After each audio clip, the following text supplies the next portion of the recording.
Salam guys yang terkasih di dalam Tuhan Yesus Kristus. Salam jumpa kembali dengan sumber artikel media Rohani Parakletos.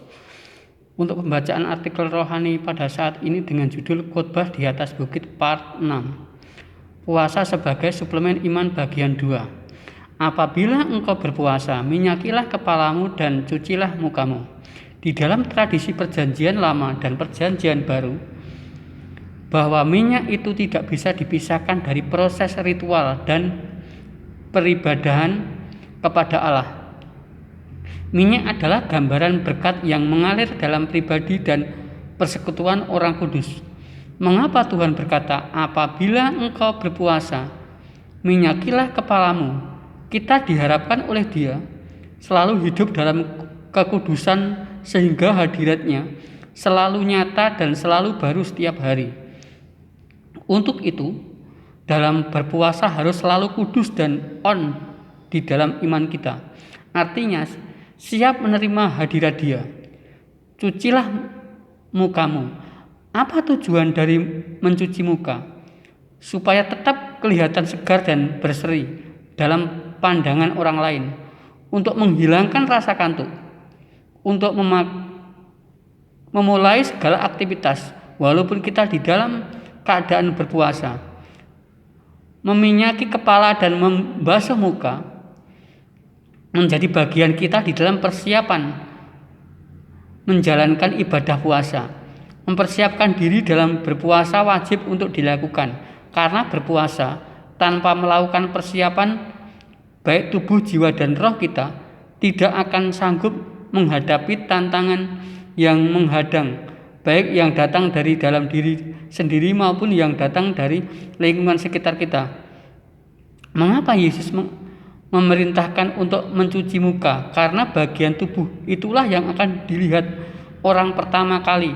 Apabila orang lain melihat muka kita itu berseri-seri, maka jelas akan terkesan sekalipun kita sedang berpuasa. Namun orang lain tidak melihat kalau kita berpuasa. Orang lain akan tertarik dengan kita setelah melihat muka kita. Begitu juga sebaliknya, kita juga akan tertarik dengan orang lain kalau kita juga sudah melihat mukanya. Makanya wajar jika muka begitu sangat diperhatikan. Kita bisa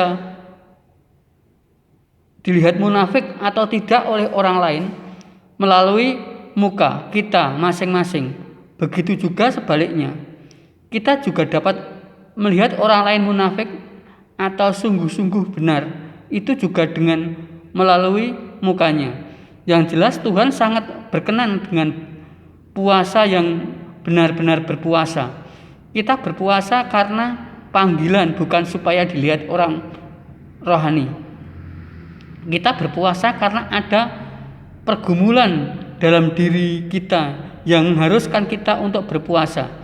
Yang bisa menilai kalau kita berpuasa hanyalah Tuhan, bukan manusia. Maka yang dimaksud berpuasa olehnya bukan persoalan menahan lapar, haus, namun yang lebih penting kita sanggup untuk menahan keinginan daging yang bermuara pada persekutuan perbuatan dosa. Untuk itu, lakukanlah ibadah puasa dengan hati yang bersih, dengan pertolongan Roh Kudus. Kita akan dimampukan dalam berpuasa.